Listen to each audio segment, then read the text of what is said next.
Halo guys, kembali lagi bersamaku di channel Nox TV. Berkisah tentang dua sosok ayah dari dunia yang sangat berbeda. Pan Ho sang hakim yang adil dan bijaksana, sedangkan Kim bos mafia yang penuh ketakutan namun sangat menyayangi anaknya. Ketegangan dimulai ketika putra Pan Ho menyebabkan kecelakaan tabrak lari yang menewaskan putra Kim. Konflik hebat antara dua orang tua yang sama-sama rela menjadi monster demi anaknya. Pan Ho yang meninggalkan keadilan dan Kim memburu kebenaran dengan segala cara. Lantas bagaimanakah kelanjutan alur ceritanya? Still in Nox TV.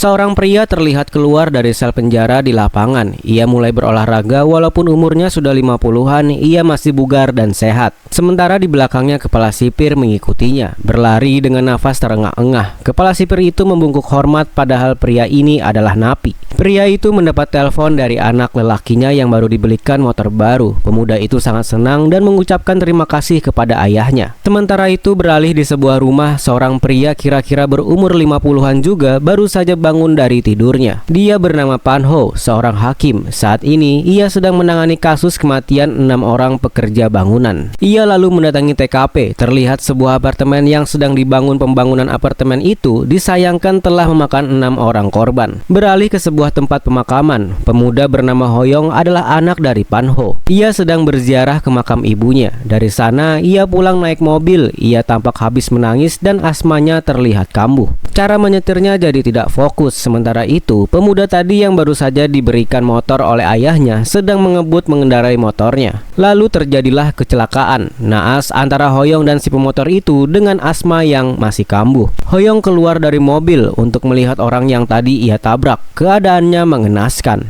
Pemuda itu sekarat, nafasnya tersengal-sengal dengan cairan merah termuntahkan dari mulutnya. Naasnya lagi, ponsel si pemuda itu berdering. Dengan panik dan gemetar, Hoyong mengambil ponselnya, tertera nama ibu di situ. Hoyong lalu merejek panggilannya. Ia langsung menelpon 119. Suara di seberang sana bertanya apa yang terjadi. Tapi asma Hoyong semakin menjadi, nafasnya semakin pendek. Ia merangkak ke mobil, mengambil inhalernya lalu mencoba menelpon ayahnya. Ayahnya ternyata sedang bekerja saat ini, sedang memimpin sidang tentang kasus 6 orang pekerja yang tewas saat bekerja di konstruksi membangun apartemen. Para keluarga korban menuntut perusahaan konstruksi bernama Future Construction untuk bertanggung jawab atas tewasnya ke-6 anggota keluarga mereka. Lalu ketika persidangan berakhir, Pan Ho masuk ke ruangannya dan menyalakan ponselnya. Ada banyak miss call dari anaknya Hoyong. Pan Ho pulang ke rumahnya mendapat Hoyong sedang menangis terisak bajunya penuh bercak merah. Sambil menangis, Hoyong menceritakan apa yang baru saja ia alami. Pan Ho yang seorang hakim, jadi ia tahu anaknya bersalah. Pan Ho lalu berkata, ayo kita ke kantor polisi untuk menyerahkan diri. Sesampainya di sana, Pan Ho turun dari mobilnya, sementara Hoyong menunggu di dalam mobil. Sesampai di kantor polisi, Pan Ho hendak melaporkan anaknya, tapi seluruh kantor sedang sibuk. Mereka mendapatkan laporan adanya tabrak lari di sebuah jalanan sepi. Tak hanya itu, di TV langsung diberitakan kasus tabrak lari itu. Ternyata korban yang Hoyong tabrak bukan orang biasa. Dia adalah anak dari pimpinan Kim yang sedang menjalani hukuman di penjara karena kasus manipulasi saham, dan pimpinan Kim adalah salah satu ketua dari Future Construction. Dia juga terkenal sebagai salah satu konglomerat yang paling berpengaruh. Pan Ho langsung mundur dan balik badan. Ia masuk lagi ke mobilnya. Hoyong yang terlihat heran apa yang ayahnya lakukan ketika Pan Ho menginjak gas dan pergi dari kantor polisi. Sementara itu, ibu dari korban, istri pimpinan Kim, melihat anaknya yang sudah berada di kamar mayat. Anaknya itu bernama Sang-yeon. Ia menangis histeris tak terima sang anak telah meninggal. Berita kematian anak pimpinan Kim juga sudah menyebar di penjara. Pimpinan Kim hanya bisa terdiam di selnya, tak menyangka hal ini bisa terjadi. Kepala sipir datang dan memberitahu pimpinan Kim kalau dia diizinkan keluar untuk sementara agar dapat memakamkan anaknya. Kembali pada Pan Ho yang menyuruh Hoyong menulis setiap detail kecelakaan itu, jangan sampai ada yang terlewat.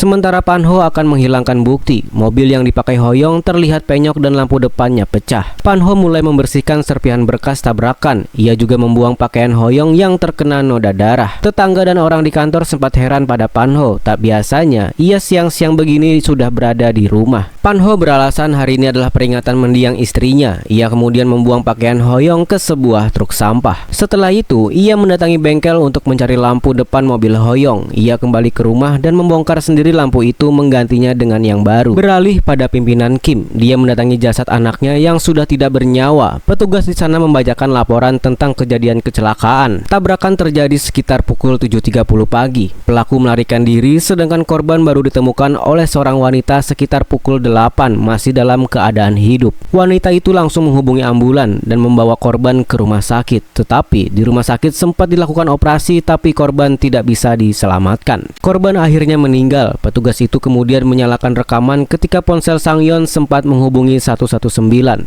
Terdengar nafas yang berat yang tersengal-sengal selama telepon berlangsung. Mendengar rekaman itu, pimpinan Kim tak bisa lagi menahan emosinya. Yak sambil menangis mengetahui anak keduanya kini sudah tak ada lagi di dunia. Beralih pada Pan-ho. Di kantornya, Pan-ho kedatangan seorang ibu. Ibu itu datang untuk mengucapkan terima kasih kepada Pan-ho. Karena beberapa waktu lalu Pan-ho berhasil membantu ibu itu memenangkan kasusnya. Dia berkata Pan-ho adalah seorang hakim yang adil dan ia sangat berterima kasih kasusnya ditangani oleh Pan-ho. Mendengar itu, Pan-ho merasa dilema dan bersalah karena kini dia malah melindungi anaknya yang jelas-jelas bersalah setelah menghilangkan nyawa seseorang. Kembali pada pimpinan Kim, ia baru saja selesai melakukan upacara pemakaman untuk anaknya. Ibu dan anak bungsunya hanya duduk terdiam. Lalu tak lama muncullah seorang pemuda. Dia adalah anak pertama pimpinan Kim. Mendengar Sang-yeon meninggal, ia langsung terbang dari Amerika ke Korea. Ibunya tiba-tiba berkata, bukankah dari dulu kau membenci adikmu? Jangan-jangan kau yang menghabisi nyawanya. Kakak Sang-yeon yang bernama Sang-yuk ini langsung emosi tapi ditahan oleh adik terkecilnya. Sang-yuk keluar dari gedung. Tiba-tiba puluhan wartawan langsung mencecar dengan pertanyaan. Pimpinan Kim bukan seorang pimpinan perusahaan, tapi juga seorang pemimpin gangster bernama organisasi Hwan. Para wartawan bertanya apakah kematian Sang-yeon adalah ulah dari gangster pesaing. Sang-yuk menjawab, jika ada satu anjing liar yang menghabisi satu nyawa manusia, maka seluruh anjing liar yang ada di daerah tersebut harus dihabisi.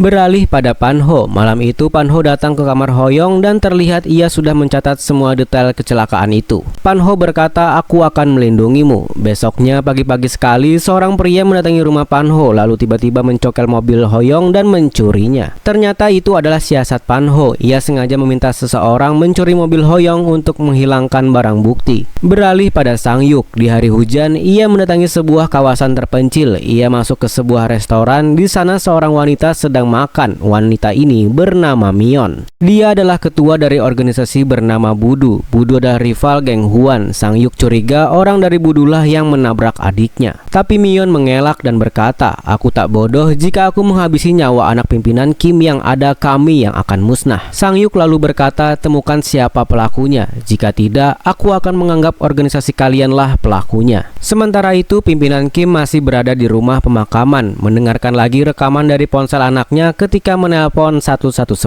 Ketika semakin teliti mendengarkan, ia mendengar suara mobil dinyalakan. Sepertinya ada suara orang lain di situ dan kemungkinan itu adalah suara si pelaku. Beralih pada Hoyong. Beberapa hari lalu saat kecelakaan terjadi, Hoyong terlihat sangat panik dan kebingungan. Apalagi ketika ponsel korban berbunyi dan itu telepon dari ibunya. Ia langsung naik ke mobil dan melesat kabur. Tapi ban depannya kempes. Ia terpaksa harus ke bengkel dulu. Telepon balik dari 119 terus menghubungi ponsel Sang-yeon, membuat Hoyong ketakutan. Ia akhirnya berhenti di pinggir sungai lalu membuang ponsel tersebut. Hoyong menceritakan hal ini kepada ayahnya. Kini ayahnya takut bengkel itu bisa mengungkap Hoyong sebagai pelakunya. Maka dari itu, Pan-ho segera mendatangi bengkel tersebut. Ia meminta para pegawai di sana untuk memperlihatkan rekaman CCTV. Awalnya, si pegawai menolak permintaannya, tapi setelah Pan-ho memberikan segepok uang, si pegawai akhirnya mempersilahkannya. Di depan komputer, Pan-ho mulai mencari-cari file yang memperlihatkan Hoyong masuk ke bengkel itu. Ia akhirnya menemukan file tersebut. Saat si pegawai lengah karena menonton TV, Pan-ho diam-diam menghapus file itu untuk menghilangkan barang bukti. Setelah itu, Pan-ho pergi untuk bekerja, tapi sebelumnya ia mendatangi kantor polisi. Di sana sebagian besar polisi sudah mengenal Pan-ho karena pekerjaannya sebagai hakim. Ia mendatangi seorang detektif bernama Cherim. Pan-ho datang ke sana dengan tujuan melaporkan mobilnya yang hilang. Pan-ho beralasan mobil itu adalah milik mendiang istrinya dan itu sangat berharga bagi Hoyong. Jika kalian polisi menemukannya, tolong langsung memberitahu aku. Cherim pun mengiyakan permintaan Pan Ho itu. Sementara itu, beralih ke jalan raya, mobil Hoyong ternyata sedang dipakai oleh seorang pria bernama Sang Tae. Saat itu Sang Tae sedang menelpon. Ia tak melihat lampu merah dan menerobosnya. Di belakang, polisi langsung menyalakan sirine dan menyuruhnya berhenti. Polisi itu kemudian meminta SIM-nya Sang Tae. Sang Tae mulai panik karena itu mobil curian. Ia pun mencoba menyogok si polisi dan berkata ia sedang menelpon ibunya yang sudah tua. Si polisi hampir saja percaya, tapi tiba-tiba di hati ia mendengar laporan ada mobil dicuri berwarna silver. Sang Tae panik dan langsung menyerang polisi. Ia berhasil kabur, namun mobilnya ia tinggalkan di jalan begitu saja.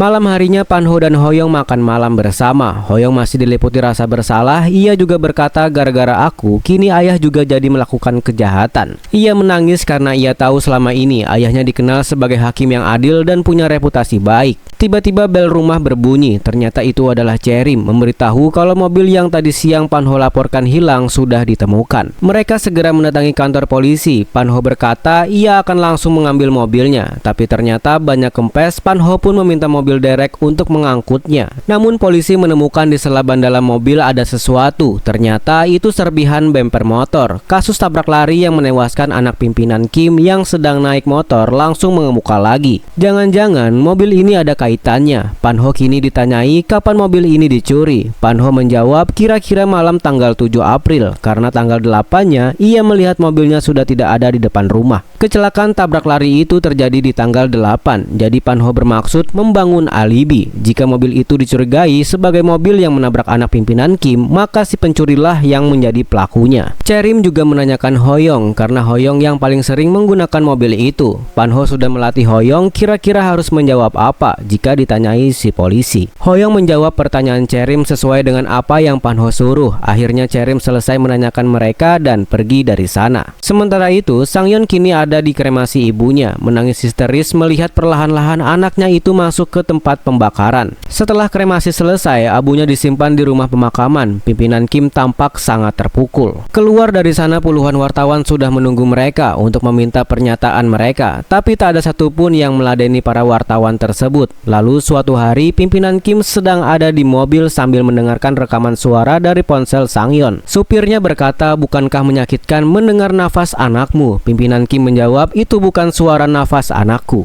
Itu suara orang yang menderita asma. Hari itu ternyata pimpinan Kim mendatangi kantor polisi dan melihat mobil Hoyong yang masih terparkir di sana. Seorang polisi menginfokan mobil ini dicuri beberapa hari lalu oleh orang bernama Sang Tae dan Sang Tae adalah anggota dari geng Budu pesaing geng Huan. Keesokan harinya pimpinan Kim menunjuk pantai dan duduk di sana. Tak lama datanglah Myeon di sana. Ternyata pimpinan Kim memanggilnya untuk memastikan apakah Sang Tae adalah anggota tim Budu. Myeon berkata, kami punya anggota tetap, tapi kami juga kadang memperkerjakan orang dari luar dan Sang Tae bukanlah anggota tetap. Ia hanya dipanggil jika ada pekerjaan saja. Myeon lalu melanjutkan, kami geng Budu juga akan membantu semampu kami untuk menangkap pelaku sebenarnya. Setelah itu Myeon pamit sepanjang jalan. Ia berjalan kaki. Terlihat belasan mobil anak buah pimpinan Kim memperlihatkan betapa berkuasanya pimpinan Kim. Bahkan geng Budu dan Myeon bersikap hormat padanya. Di mobil, Myeon diberitahu anak buah Yiwa menelpon katanya mereka pernah mendapat perintah untuk menyingkirkan sebuah mobil. Anak buah Yiwa diperintahkan menyingkirkan mobil pada tanggal 8 malam, sedangkan kecelakaan terjadi pada tanggal 8 pagi. Bisa dipastikan itu adalah mobil yang menabrak anak pimpinan Kim. Yiwa adalah seorang anggota dewan dan ternyata dia berteman dengan Pan Ho. Siang itu, Yiwa masuk ke ruangan yang sudah melihat Pan Ho sudah ada di dalam. Yiwa bertanya apa yang sebenarnya terjadi. Beberapa hari lalu kau meminta anak buahku mencuri mobilmu dan aku mendapat kabar kalau anak buahku kini sedang dicari-cari geng Budu. Pan Ho tidak bisa mengelak lagi dan bercerita sebenarnya akulah pelaku tabrak lari itu. Waktu itu aku ingin menyerahkan diri, tapi begitu tahu yang ditabrak adalah anak pimpinan Kim, aku balik badan dan mengurungkan niatku.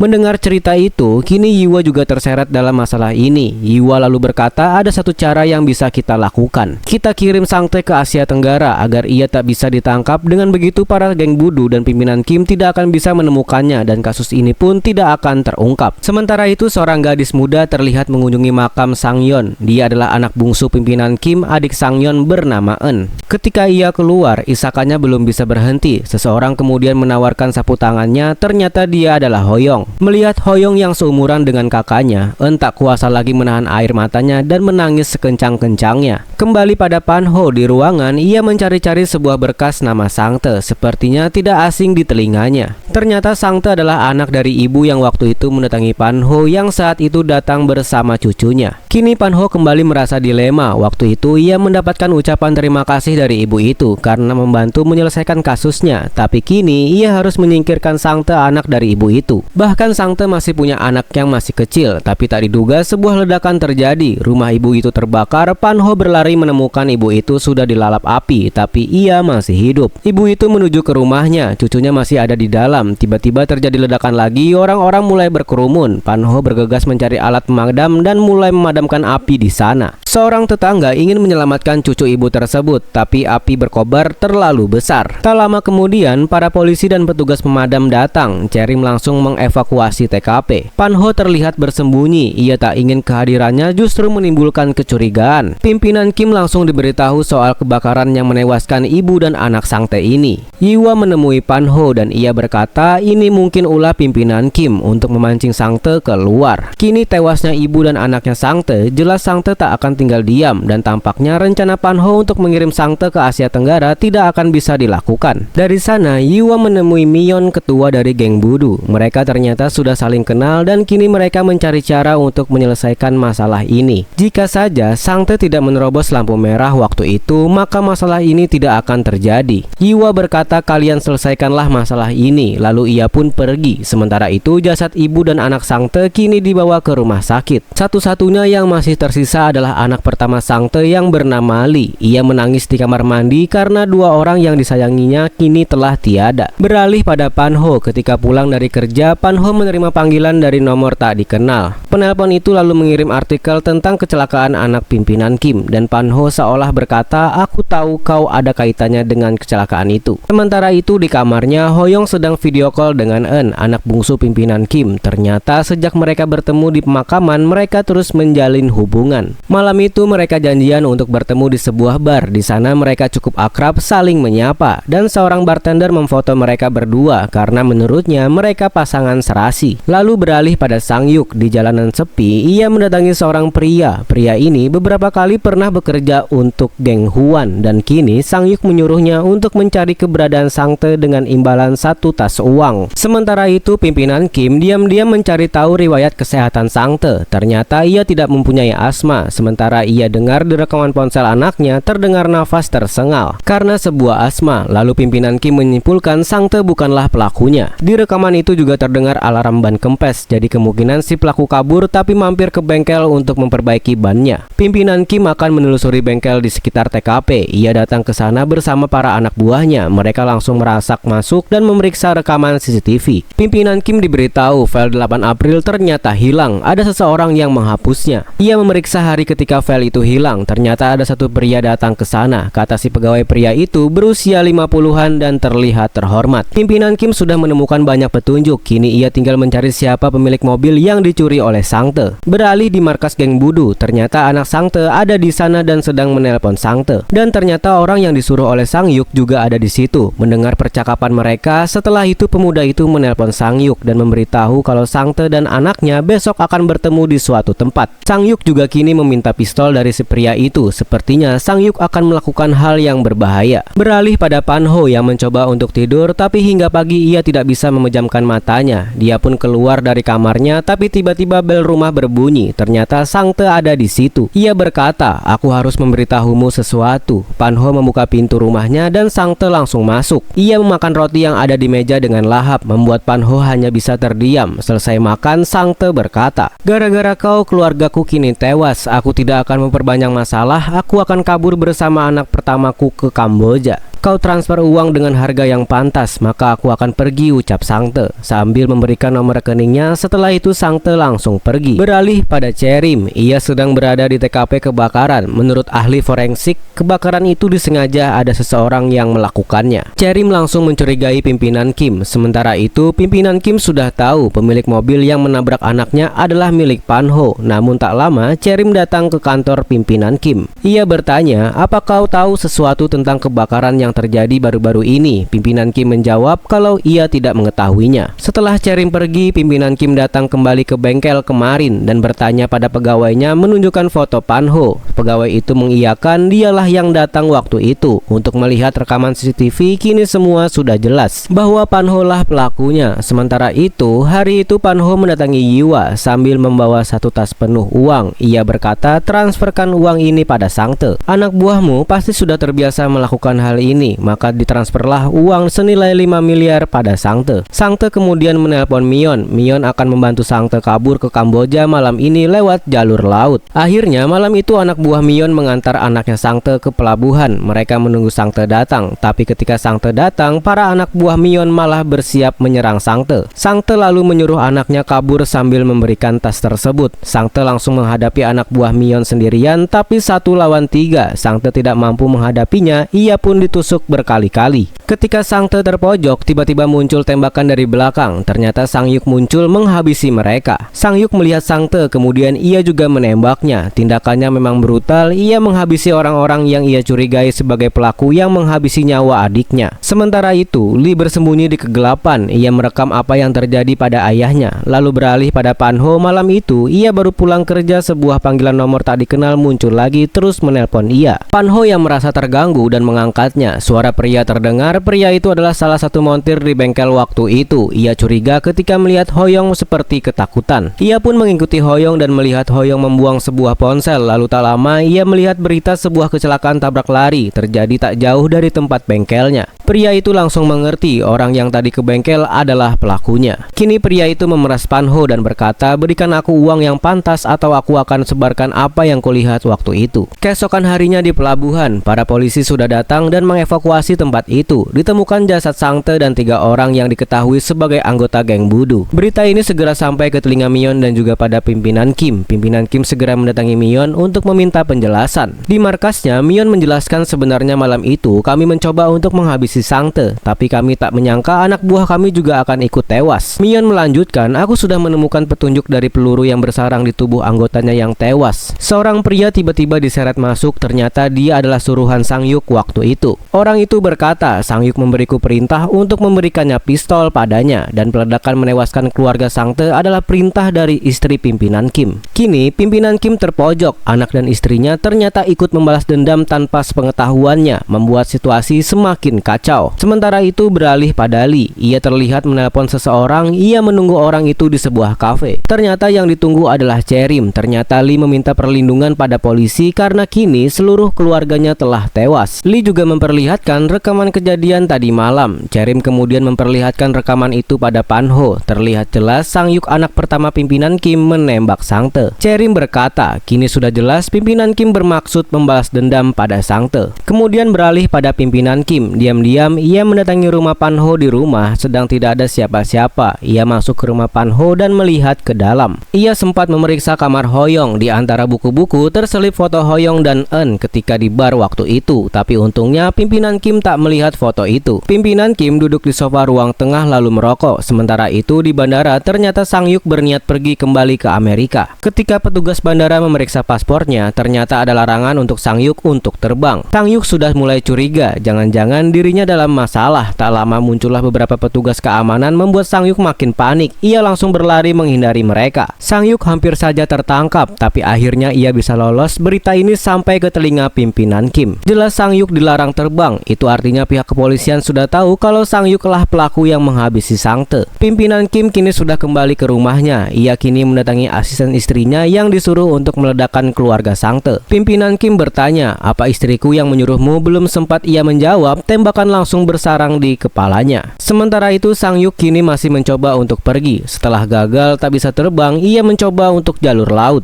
Ia menghubungi rekannya untuk menyiapkan kapal untuknya, tapi ternyata rekan Sang-yuk adalah polisi dan kini ia ditangkap oleh Cherim. Cherim kini langsung memburu Sang-yuk yang akan pergi dengan kapal laut malam ini. Sang-yuk sampai di pelabuhan dan mulai naik kapal. Di tengah laut tiba-tiba kapal patroli polisi menghentikan kapalnya. Ia tidak bisa kabur lagi. Cherim membawa Sang-yuk ke sebuah gudang dan mulai menginterogasinya, yang memperlihatkan video Sang-yuk yang sedang menghabisi Sang-te. Sang-yuk mengelak, "Itu bukan aku." Cherim tapi berkata, "Ada saksi yang melihat kejadian itu dan saksi itu dalam perlindungan kami. Kau tidak akan bisa lolos dari kasus ini. Lalu beralih pada Panho yang kini mendatangi tempat si pria montir bengkel yang waktu itu menelponnya. Ketika menunggu di mobil, Panho mendapat telepon dari Cherim dan mengabarkan kalau Sang-yuk sudah ditangkap. Lalu tak lama pria yang dicari Panho datang, tapi ia pergi lagi. Panho pun mengikuti pria tersebut. Tapi di belakang Panho ternyata asisten pimpinan Kim juga mengikutinya. Sementara itu Panho terus mengikuti si pria hingga sampai di sebuah gudang. Panho masuk ke gudang itu. Tiba-tiba si pria muncul membuat Panho kaget. Panho berkata, "Aku kesini untuk bernego denganmu." Si pria berkata, "Kalau begitu beri aku 1 miliar won agar aku bisa kembali ke negaraku dan hidup enak." Tapi Panho tidak mempunyai uang sebanyak itu dan meminta keringanan. Si pria tiba-tiba marah dan mencekik Panho. Tetapi tiba-tiba si pria ditendang ternyata oleh asisten pimpinan Kim. Ia langsung dihajar hingga babak belur. Lalu muncullah pimpinan Kim. Panho berlutut di hadapannya. Pimpinan Kim berkata, "Kau menghabisi nyawa anakku." "Bagaimana bisa seorang hakim terhormat memanipulasi kejahatan? Aku tidak punya pilihan," jawab Panho. Pimpinan Kim mengacungkan pistol pada Panho. Panho tiba-tiba berkata, "Anak pertamamu Sang-yuk tertangkap dan terbukti menghabisi 4 orang di pelabuhan. Hukumannya berat, jadi bisa hukuman mati. Aku bisa membantumu menyelamatkan Sang-yuk. Jangan sampai kau kehilangan 1 anakmu lagi," ucap Panho memberanikan diri. Kini pimpinan Kim bimbang. Ia menahan amarahnya lalu menembak ke arah belakang Panho. Pimpinan Kim lalu berkata, "Kalau begitu buktikan perkataanmu," ujarnya sambil menunjuk ke arah si pria. Ternyata pimpinan Kim menyuruh Panho untuk menembak si pria. Untuk membuktikan kesetiaan Panho, dengan gemetar Panho mengacungkan pistol lalu menembak pria itu. Panho langsung shock. Ia baru saja menghabisi nyawa seseorang yang tak bersalah. Kini pimpinan Kim tak mau tahu. Putranya Sang-yuk harus bisa bebas, jika tidak nyawa Panho yang menjadi taruhannya. Di dalam mobilnya, pimpinan Kim berkata pada asistennya, "Cari informasi tentang orang yang bernama Cherim. Dia adalah polisi yang menangkap Sang-yuk." Sementara itu sorenya Panho menemui Cherim. Cherim menunjukkan di mana Sang-yuk kini dibawa untuk diinterogasi. Ternyata tempatnya tersembunyi, sengaja agar pimpinan Kim tidak bisa menemukannya. Cherim juga berkata, ada 3 bukti penting jika ingin segera memenjarakan Sang-yuk, yaitu video yang telah mereka lihat, lalu saksi yaitu Lee, anaknya Sang-te, dan ketiga adalah pistol yang dipakai Sang-yuk. Dan saat ini Cherim sedang mencari dari mana pistol itu berasal. Setelah menginterogasi Sang-yuk dan menanyai beberapa anak buahnya, akhirnya polisi berhasil mendapatkan seorang nama yaitu Jo. Jo adalah orang yang waktu itu disuruh mencarikan pistol untuknya. Tapi naasnya ketika Cherim dan rekan menggerebek rumah Jo, ia sudah dalam keadaan menggantung dengan leher terikat. Seseorang telah menghabisi nyawanya. Cherim merasa frustasi dan marah dengan apa yang terjadi. Ia pun mengobrol dengan Panho dan menceritakan apa yang terjadi. Cherim merasa kasus ini semakin rumit dan semakin banyak nyawa melayang. Selesai mengobrol, Cherim memesan taksi online untuk pulang. Tetapi Panho sekilas melihat si supir tampak mencurigakan. Besok harinya Panho mencoba menemui Cherim di kantor polisi, tapi dia belum datang. Panho langsung curiga, jangan-jangan supir tadi malam adalah anak buah pimpinan Kim. Ia dan seorang polisi mendatangi rumah Cherim. Ternyata di dalamnya keadaan sudah berantakan. Panho kini yakin Cherim pasti diculik oleh pimpinan Kim. Pada malam harinya Panho berhasil menemukan mobil pimpinan Kim dan menghentikannya di tengah jalan. Ia langsung marah pada pimpinan Kim dan meminta agar jangan menyakiti Cherim, tapi Panho malah diseret dan dibawa untuk disiksa.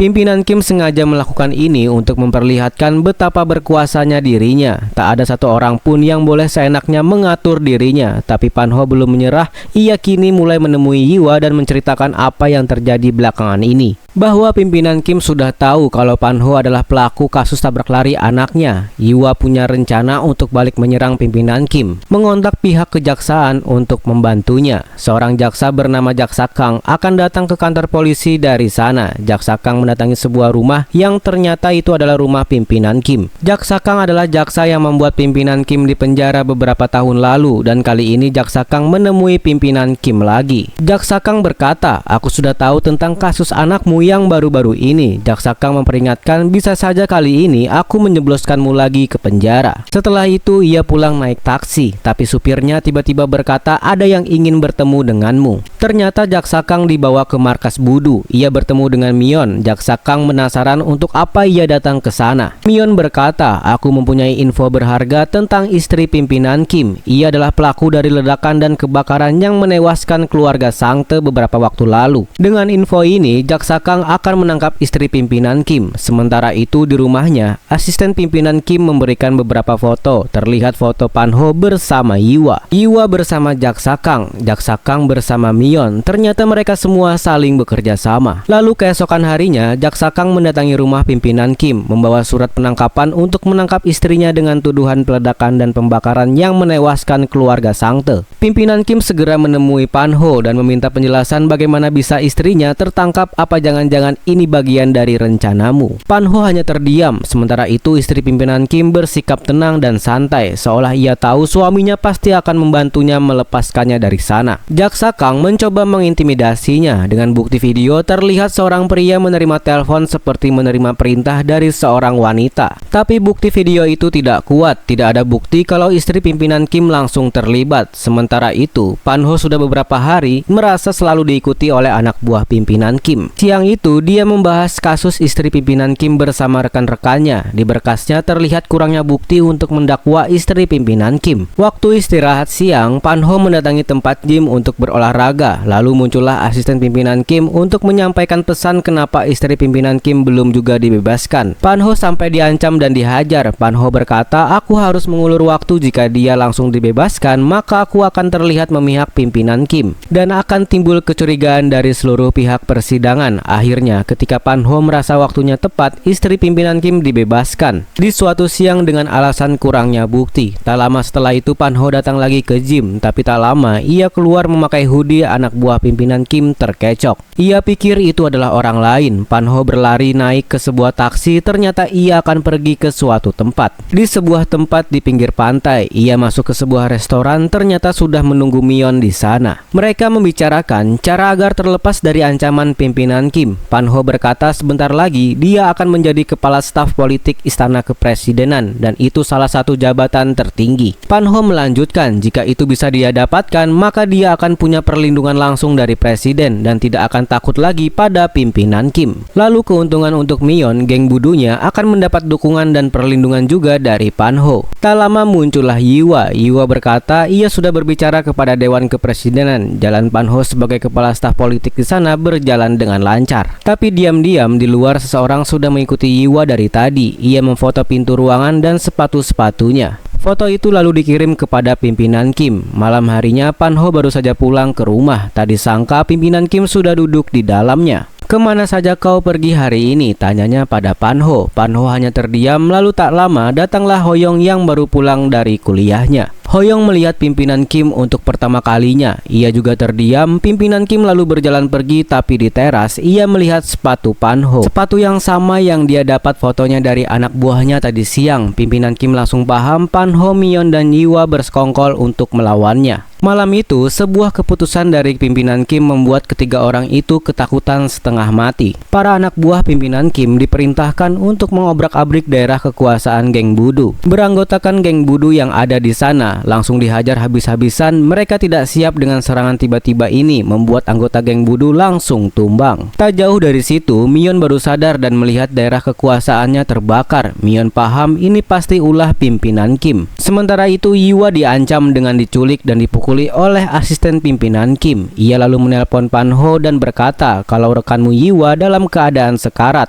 Dia segera dibawa ke klinik terdekat. Yiwa berkata kita sedang diancam oleh pimpinan Kim. Aku khawatir. Mion juga mendapat ancaman darinya. Ancaman itu ternyata belum berakhir. Di suatu pagi, seorang wanita yang sedang jogging menemukan sebuah jasad di pinggir pantai. Ternyata itu adalah jasad pria yang waktu itu Pan-ho tembak. Jasad itu dalam keadaan membeku. Jadi forensik tidak bisa memperkirakan kapan waktunya tewas. Pacar dari si pria tampak menangisi jasad pacarnya, padahal mereka berdua berjanji akan menikah dan pergi ke luar negeri lalu hidup bersama. Kini impian itu lenyap. Di rumahnya, Pan-ho baru bangun tidur dan melihat berita di TV pria yang ditembaknya ditemukan tewas di pinggir laut. Lalu ponsel Pan-ho berbunyi. Asisten pimpinan Kim mengirim video ketika Pan-ho menembak pria itu. Ternyata ada rekaman saat kejadian, membuat Pan-ho tidak berkutik jika video ini tersebar ia akan tamat. Scene lalu berpindah. 2 tahun lalu, hari itu adalah hari meninggalnya istri Pan-ho, Hoyong, yang terlihat sangat terpukul. Pan-ho mengobrol dengan Cherim. Cherim berkata, "Aku merasa sangat bersalah. Sepertinya terjadi sesuatu pada istri Pan-ho sehingga dia meninggal." Tak lama setelah itu, Hoyong menjadi depresi dan minum obat tidur hingga overdosis. Untungnya dia dilarikan ke rumah sakit dan kondisinya bisa diselamatkan. Hoyong berkata kepada ayahnya, "Ini salah kita tidak bisa melindungi ibu." Lalu kembali ke masa sekarang. Pan-ho kini sedang memimpin persidangan atas kasus Sang-yuk yang telah menghabisi Sang-tae dan beberapa orang lainnya. Jaksa Kang menuntut Sang-yuk atas tuduhan tersebut, tapi pengacara Sang-yuk membantah semua tuduhan tersebut dan berkata tuduhan dan buktinya tidak kuat. Persidangan itu perlu waktu, jadi Pan-ho belum bisa memutuskan Sang-yuk bersalah atau tidak. Ditambah lagi dengan ancaman dari pimpinan Kim, ia harus membebaskan Sang-yuk, kalau tidak nyawanya akan terancam. Sementara itu, Hoyong terlihat sedang berkencan dengan Eun. Mereka terlihat semakin akrab. Ketika Eun pergi ke kamar mandi, muncullah ibunya. Ibunya berkata dia suka ketika Eun tertawa lepas bersama Hoyong, karena Eun menjadi bisa melupakan kesedihan akibat kakaknya yang meninggal karena kecelakaan. Tapi jika kau macam-macam dengan Eun, nyawamu menjadi taruhannya. Malam harinya, Pan-ho dan Hoyong berbicara. Pan-ho berkata untuk sementara sebaiknya dia pindah ke Amerika ke rumah pamannya. Tapi Hoyong menolaknya. Pan-ho terus memaksanya, membuat Hoyong menjadi marah. "Sampai kapan kita akan terus bersembunyi seperti ini?" ucapnya. Hoyong berkata kalau dia tahu yang waktu itu datang adalah pimpinan Kim dan dia mengancam ayahnya agar membebaskan Sang-yuk. "Jika ayah membebaskan Sang-yuk, aku akan datang pada pimpinan Kim dan berterus terang. Aku ingin Sang-yuk dipenjara karena dia telah menghabisi nyawa ibu," teriak Hoyong. Pan-ho menamparnya. Sebuah fakta yang selama ini tak mau mereka bicarakan kini keluar dari mulut Hoyong. Keesokan paginya, Pan-ho tidak menemukan Hoyong di rumah. Ia menelpon Hoyong dan mengirim pesan, "Hubungi ayah, aku khawatir padamu."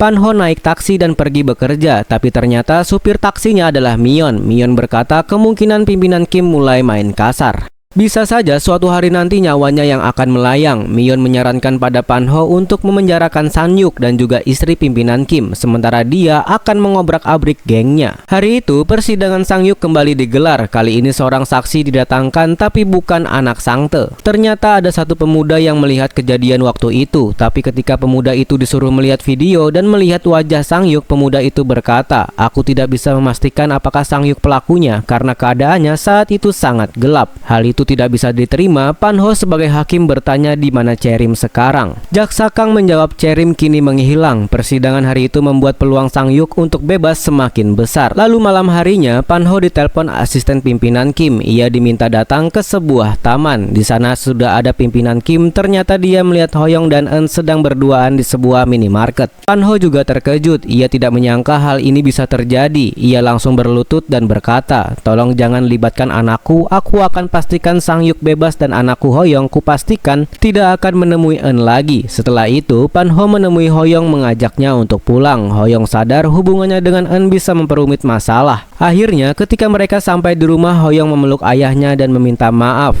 Ia lalu berkata kalau dia akan berhenti menemui Eun. Lalu keesokan harinya persidangan kembali dilanjutkan. Kali ini Jaksa Kang mengungkit soal Sang-yuk dan bisnis keluarganya yang bernama Hwan Group. Banyak berita beredar bahwa Hwan Group bukan hanya sebuah perusahaan, tapi juga sebuah organisasi geng, dan ketika mereka terkena masalah, mereka bisa menghilangkan bukti dengan melenyapkan apapun, termasuk melenyapkan orang. Kali ini dia akan menghadirkan saksi penting, yaitu Cherim. Pan-ho dan Sang-yuk terkejut ketika melihat Cherim ternyata ada di sana. Yang mereka tahu Cherim diculik oleh pimpinan Kim. Ternyata selama ini Cherim sengaja bersembunyi karena ia tahu dirinya adalah bagian dari saksi penting di persidangan kali ini. Cherim berkata, "Aku menerima video dari seorang saksi kunci, yaitu anak dari Sang-tae yang bernama Lee. Lee memberiku video rekaman ketika Sang-yuk menghabisi Sang-tae dan ketiga orang lainnya." Lee sekarang dalam perlindungan polisi dan ada di tempat tersembunyi. Di persidangan selanjutnya, dia akan bersaksi tentang kejadian itu. Sementara itu, pimpinan Kim menerima info dari hasil sidang tadi. Ia langsung menyuruh asistennya mencari di mana keberadaan Lee. Scene lalu beralih pada Hoyong. Hari itu, ia mulai menjauhi Eun. Eun sengaja mendatangi rumahnya Hoyong dan menelponnya berkali-kali tapi tidak digubris oleh Hoyong. Lalu ketika Hoyong ada di perpustakaan kampusnya, Eun menyusulnya ke sana. Dengan polosnya, ia bertanya, "Apa yang sebenarnya terjadi? Kalau ada yang kurang dari aku akan memperbaikinya." Hoyong terpaksa berkata, "Aku takut pada ayahmu. Jika kita ada masalah, pasti aku dan ayahku akan disakiti olehnya. Sebaiknya kita berpisah saja." Mendengar itu, Eun langsung terdiam dan ia terlalu shock hingga akhirnya ia pingsan. Kemudian, scene beralih pada Pan-ho. Malam itu, ia bertemu dengan Cherim dan ada sesuatu yang ingin Cherim sampaikan. Ia berkata selama ini dia mengira Sang-tae adalah pelaku tabrak lari, tapi ketika ditelusuri saat tabrak lari itu terjadi, Sang-tae sedang berada di tempat lain. Ini menunjukkan Sang-tae punya alibi, jadi bukan dia pelakunya. Aku menyimpulkan satu orang yang menjadi tersangkanya, tapi tak akan kuberitahu sekarang, ujarnya pada Pan-ho. Pan-ho hanya terdiam, ia tampaknya mengerti. Cherim pasti mencurigai Hoyong lalu kembali pada Eun yang kini dirawat di rumah sakit. Pimpinan Kim dan istrinya tahu Eun seperti ini pasti karena Hoyong. Mereka membuka ponsel Eun dan mengecek pesannya. Ada 126 pesan semuanya tentang Eun yang mengirim pesan pada Hoyong sambil menangis. Bertanya kenapa Hoyong tiba-tiba memutuskan hubungan. Pimpinan Kim merasa ikut sakit mendengar anak bungsunya menangis seperti itu. Akhirnya dia menyuruh anak buahnya untuk mendatangkan Hoyong ke hadapannya. Tak butuh waktu lama, Hoyong kini sudah duduk bersama pimpinan Kim. Pimpinan Kim berkata, "Aku meminta kau berada di sisi Eun hingga Eun baikan." Hoyong lalu berkata, "Bukankah Anda yang memintaku untuk menjauhi Eun? Dan tadi itu tampak bukan seperti permintaan tapi ancaman. Jika aku tolak, pasti aku dan ayahku tak akan aman." Ia mencoba menahannya tapi nafasnya masih pendek. Ia lalu mengambil inhaler untuk mengobati asmanya. Disitulah momen ketika pimpinan Kim mulai menyadari semuanya seperti terhubung. Suara asma, nafas tersenggal, rekaman yang ia dengar saat anaknya ditabrak, ternyata pelakunya adalah Hoyong. Scene lalu flashback ke beberapa waktu lalu ketika Cherim pertama kali bertemu Lee. Lee memberikan video kejadian di pelabuhan di mana ayahnya ditembak Sang-yuk. Tapi dia juga berkata kejadian tabrak lari itu terjadi tanggal 8 April pagi, di mana di jam itu aku melihat ayahku dan nenekku sedang ada di rumah dan sedang bertengkar, jadi mustahil ayahku adalah pelaku tabrak lari itu. Lee sekarang duduk di kursi saksi memberikan kesaksian mengenai kejadian di pelabuhan malam itu. Lee berkata, "Akulah yang merekam kejadian saat itu dan yang menembak ayahku dan ketiga orang lainnya adalah Sang-yuk, orang yang duduk di kursi terdakwa." Kesaksian ini hampir tak terbantahkan dan jadi kunci penting untuk membuktikan Sang-yuk memang benar bersalah. Pan-ho kini terpojok, ia semakin sulit untuk membebaskan Sang-yuk. Ia pun kini melakukan langkah terakhirnya, yaitu menelpon pihak istana kepresidenan. Seorang pejabat kepresidenan bernama Moon-suk berkata, "Jika kau ingin menjadi kepala staf politik di istana, maka kau harus membuktikan Sang-yuk bersalah. Dan itu akan menjadi berita besar di Korea dan kau akan menjadi simbol keadilan." Pan-ho berkata, "Aku ingin jabatan itu sekarang karena ada tekanan dari pihak ayahnya Sang-yuk. Aku ingin mendapatkan perlindungan dari pihak istana kepresidenan." Tapi Moon-suk berkata, "Tidak bisa. Kau harus tetap membuktikan dirimu layak terlebih dahulu. Dengan memutuskan Sang-yuk bersalah, baru kau akan mendapatkan jabatan tersebut." Sementara itu beralih pada Eun. Ia terbangun tiba-tiba sudah ada Hoyong di depannya. Antara percaya tak percaya, ia menangis tapi merasa senang. Ia meminta maaf karena pasti ayahnya memaksa Hoyong datang ke sana untuk membantu kesembuhan Eun. Hoyong memeluk Eun untuk meredakan tangisnya. Beralih pada Pan-ho. Pada malam harinya, Pan-ho menemui pimpinan Kim. Setelah tadi siang, Pan-ho gagal bernegosiasi dengan pihak istana kepresidenan. Ia kini mencoba bernegosiasi dengan pimpinan Kim, tapi ia malah menyalakan rekaman ponsel anaknya yang sering ia dengarkan. Terdengar suara sesak nafas. Pimpinan Kim berkata, "Ini adalah suara orang yang asma dan kemarin ketika aku bertemu Hoyong, ternyata dia mengidap asma. Kukira selama ini pelakunya adalah kau, tapi ternyata pelakunya adalah anakmu," ujar pimpinan Kim kepada Pan-ho. Kini Pan-ho ketakutan. Selama ini ia rela dituduh sebagai pelakunya untuk melindungi anaknya Hoyong. Pan-ho balik berkata, "2 tahun lalu anak pertamamu Sang-yuk telah memperkaos istriku, tapi ia tak ditangkap. Istriku jadi trauma hebat hingga ia meninggal, tapi aku tak memperpanjang masalah itu. Tapi anakku Hoyong, ia Dia tidak sengaja menabrak anakmu. Kita sama-sama kehilangan orang yang kita sayangi. Pan-ho melanjutkan, aku tetap akan membantu Sang-yuk bebas. Masih ada satu cara lagi, tapi tolong jangan sentuh Hoyong dalam masalah ini. Untungnya pimpinan Kim menyetujui saran Pan-ho ini. Keesokan harinya rencana Pan-ho pun dilakukan. Ia mengirim Yiwa untuk menemui Lee. Yiwa berkata, tahukah kau siapa yang memfitnah ayahmu sebagai pelaku tabrak lari? Dia adalah Pan-ho. Dialah yang telah memfitnah ayahmu sehingga membuat ayahmu meninggal. Dan satu hal lagi, ternyata Cherim yang selama ini kau percaya bersekongkol dengan Pan-ho. Yiwa lalu memperlihatkan foto-foto Pan-ho dan Cherim untuk menguat anggapan mereka memang bersekongkol. Lee mulai bimbang. Ia mulai terhasut oleh Yiwa. Lalu Cherim datang ke sana mengajak Lee masuk, tapi Lee menolaknya. Yiwa kini mengajak Lee untuk ikut bersamanya. Dan pada malam harinya Lee menemui pimpinan Kim. Lee berkata, aku akan mengganti kesaksianku, tapi syaratnya Pan-ho harus dihukum karena telah memfitnah ayahku. Pimpinan Kim berkata, aku akan melakukannya. Keesokan harinya persidangan kembali menghadirkan Lee. Kali ini pengacara Sang-yuk bertanya pada Lee, memastikan apakah benar yang di video itu adalah Sang-yuk.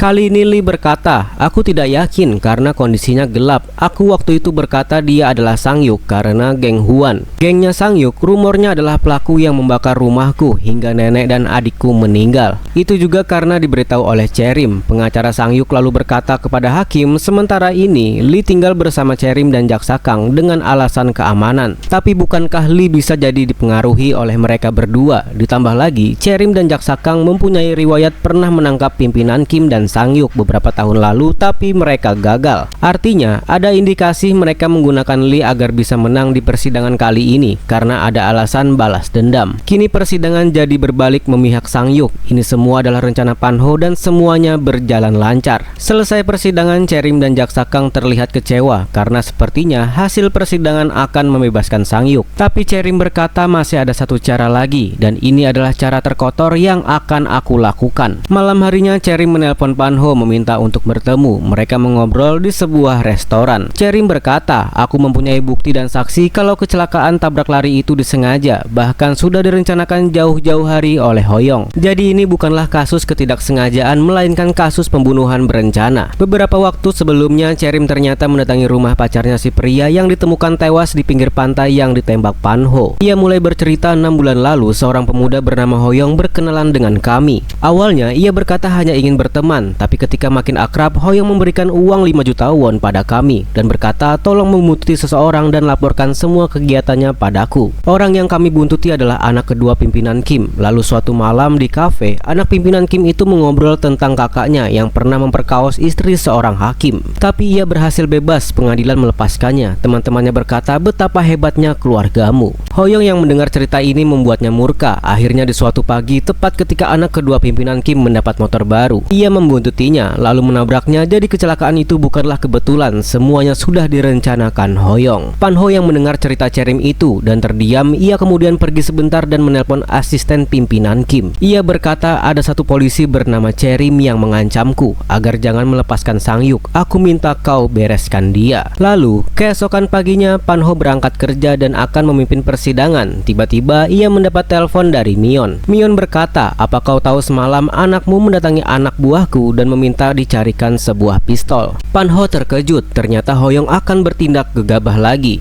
Mion melanjutkan, ingat kalau kau harus segera naik jabatan menuju istana kepresidenan. Dengan begitu anakmu tidak akan bertingkah lagi dan pimpinan Kim pun tidak akan berani lagi denganmu. Pan-ho sadar jika Sang-yuk dibebaskan, maka Hoyong kemungkinan akan tetap membalas dendam tanpa sepengetahuan dirinya dan itu bisa sangat berbahaya. Maka akhirnya dia memutuskan untuk bertemu dengan Moon-suk, salah satu staf kepresidenan. Pan-ho berkata, aku mempunyai cara untuk mengalahkan pimpinan Kim dan juga menghancurkan geng Huan miliknya. Aku akan memberikan berkas kriminal pimpinan Kim padamu. Tapi kau juga harus memastikan aku mendapatkan jabatan di istana kepresidenan sebelum persidangan Sang-yuk berakhir. Moon-suk akhirnya bersedia melakukannya dari sana. Ia kini menemui Jaksa Kang. Pan-ho berkata, aku tahu incaranmu sebenarnya adalah pimpinan Kim. Bantu aku maka aku berjanji pimpinan Kim bahkan seluruh gengnya akan hancur. Aku hanya butuh berkas seluruh kasus kriminal pimpinan Kim dan gengnya. Jaksa Kang memang beberapa kali menangani kasus pimpinan Kim dan sering kali kalah di persidangan. Ia akhirnya memberikan berkas itu pada Pan Ho, lalu pada malam harinya Pan Ho memberikan berkas itu pada staf Istana Kepresidenan. Tengah malam, Moon Suk menelpon Pan Ho, berkas ini bagus dan bisa menyeret pimpinan Kim, tapi ini tidak cukup, ujarnya. Kita harus menyeret seluruh keluarganya. Bukankah beberapa waktu lalu ada kasus kebakaran di rumah Sangte dan pelakunya adalah istri pimpinan Kim? Bawa semua bukti terkait kasus itu kepadaku, maka akan kupastikan kau bisa menjabat di Istana Kepresidenan. Bukti kasus itu kebetulan Mion yang memegangnya, maka Pan Ho langsung menghubungi Mion untuk meminta bukti kasus tersebut. Di pinggir laut, akhirnya bukti itu berhasil Pan Ho terima. Ia segera naik taksi dan pergi. Tapi Mion tiba-tiba dihampiri beberapa mobil anak buah pimpinan Kim dan sementara itu Pan Ho di dalam taksinya. Ia memeriksa semua bukti berupa foto dan berkas lainnya, tapi tiba-tiba taksinya dihadang para anak buah pimpinan Kim. Pan Ho diseret keluar mobil lalu muncullah pimpinan Kim. Ternyata selama ini pimpinan Kim sudah mengetahui kalau Pan Ho sering berkomunikasi dengan staf kepresidenan dan berniat untuk menjadi kepala staf urusan politik dengan cara memberikan berkas kriminal pimpinan Kim kepada pihak Istana Kepresidenan. Pan Ho kini tidak berkutik, setiap langkahnya selalu dijegal dan digagalkan pimpinan Kim. Bukti dan berkas tadi langsung diambil olehnya.